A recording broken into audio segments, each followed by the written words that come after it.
आजकल आत्महत्याओं का दौर बढ़ गया है। इसके पीछे क्या कारण है, समझने का प्रयास करते हैं। तमाम कोशिशों के बावजूद खुदकुशी की प्रवृत्ति पर काबू नहीं पाया जा पा रहा है। आत्महत्या करने वालों में किशोर, युवा, ढलती उम्र के लोग तक शामिल हैं। इसके पीछे कारोबार में विफलता, मानसिक अवसाद, प्रेम में विफलता, घरेलू कलह, गरीबी, कर्ज का चक्र आदि कई वजहें बताई जाती हैं।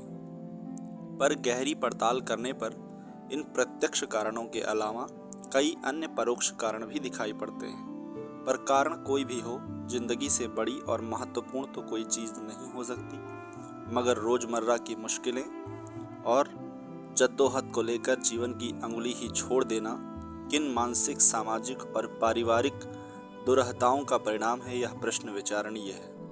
भारत में आत्महत्या करने वालों की संख्या हत्या में जान गंवाने वालों से 5 गुना अधिक है। राष्ट्रीय अपराध रिकॉर्ड ब्यूरो की एक रिपोर्ट के अनुसार वर्ष 2019 में 1.39 लाख लोगों ने आत्महत्या कर ली थी। इसमें लगभग 68% 18 से 45 साल की उम्र के बीच के लोग थे। आत्महत्या करने वालों में पढ़े लिखे लोगों की संख्या भी लगातार बढ़ रही है। रिपोर्ट में कहा गया है कि वर्ष 2019 में हर 4 मिनट में किसी न किसी व्यक्ति ने मौत को गले लगाया है। विश्व स्वास्थ्य संगठन ने आत्महत्याओं पर जारी अपनी रिपोर्ट में कहा कि दुनिया भर में हर साल करीब 8 लाख लोग आत्महत्या करते हैं, जिनमें से लगभग 21% भारत में करते हैं। इनमें 15 से 29 साल की उम्र के लोग बड़ी संख्या में होते हैं। यानी ऊर्जा, उत्साह और सपनों से लबरेज उम्र में जिंदगी से पलायन एक भयानक सच्चाई है।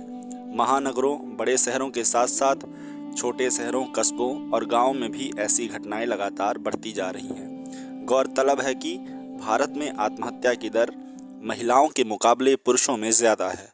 तेजी से शिक्षित और विकसित होते भारत में बढ़ती आत्महत्या की मनोवृत्ति से हमारी जीवन शैली, सोच, बदलता पारिवारिक और सामाजिक परिवेश, शिक्षा और रोजगार की स्थिति है, व्यवस्था की फितरत सब पर एक प्रश्नवाचक चिन्ह लगाती है। जीवन सबको प्रिय होता है। व्यक्तिवादी होते इस दौर में तो स्वयं के प्रति मुग्धता और बढ़ी है। खुद के विकास, पहचान, महत्व के प्रति लोग पहले से ज्यादा जागरूक हुए हैं। सामान्यतः लोग आज सबसे ज्यादा खुद की चिंता करते हैं, उसके बाद किसी और की। खासकर युवा अपने रहन सहन, पहनावे आदि पर ज्यादा ध्यान देने लगे हैं।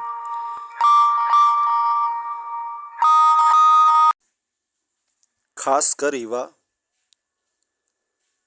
अपने रहन सहन, पहनावे आदि पर ज्यादा ध्यान देने लगे हैं। मैं, मेरी पहचान, मेरी मर्जी जैसे शब्द लगातार अहम होते जा रहे हैं।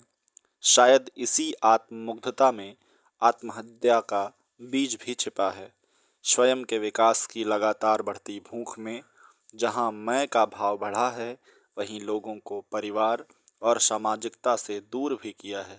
इससे व्यक्ति में अकेलापन बढ़ा है। वह अपनी समस्याएं किसी से साझा करने में कतराने लगा है, या फिर उसकी नज़र में ऐसा कोई होता ही नहीं जिससे वह अपने दिल की बात कह सके। इससे हताशा बढ़ी है और आत्महत्या की दर भी बढ़ी है। छोटे बड़े शहरों, गांवों, घरों, कार्यस्थलों के साथ साथ आईआईटी, आईआईएम जैसे उच्च शिक्षण संस्थानों में छात्रों में बढ़ती आत्महत्या की प्रवृत्ति इसी ओर इशारा करती है। पिछले कुछ दशक से लोगों की इच्छाएं और उम्मीदें तेजी से बढ़ी हैं। सब कुछ मुट्ठी में कर लेने का दौर सा चल पड़ा है। सामने वाला व्यक्ति इतना संपन्न हो सकता है तो मैं क्यों नहीं, मैं सब कुछ क्यों नहीं पा सकता, या जो चाहूँ वह क्यों नहीं बन सकता, जैसी बातें खूब होने लगी हैं। मगर इसके बरक्स अवसर उतने नहीं बढ़े हैं। उम्मीदें और यथार्थ के बीच बड़ा फर्क होता है। यही फर्क लोगों को पहले अवसाद, फिर खुद को मिटाने की ओर धकेल रहा है। 90 के दशक में भारत में उदारवाद और खुली अर्थव्यवस्था की शुरुआत हुई। तब से जहां एक और भौतिक तरक्की की बयार बही, वहीं उपभोक्ता संस्कृति भी तेजी से बढ़ी है। बढ़ते बाजारवाद ने हर घर में विलासिता के संसाधन भर दिए हैं। हमारी सरकारों ने देश की अर्थव्यवस्था की गुलाबी तस्वीरें पेश कीं और इसी दौर में महाराष्ट्र, कर्नाटक, आंध्र प्रदेश, मध्य प्रदेश, छत्तीसगढ़ और उत्तर प्रदेश जैसे राज्यों में कर्ज की मार से परेशान किसानों की आत्महत्या का दौर भी आरंभ हुआ। समाज का एक बड़ा तबका विलासिता के संसाधनों से वंचित है और उसके लिए व्यग्र भी। इन परिस्थितियों ने लोगों में आत्महीनता और आत्महत्या का भाव पैदा किया है। खुदकुशी रोकने के लिए अनेक नियम, कानून, संस्थाएं आदि तो प्रयासरत हैं, पर इस दिशा में कामयाबी नहीं मिल पा रही है।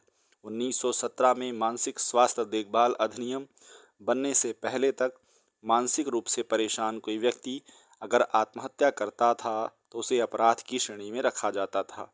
इस अधिनियम के बाद स्थितियां थोड़ी बदली हैं। इलाज को लेकर भी थोड़ी संवेदनशीलता आई है।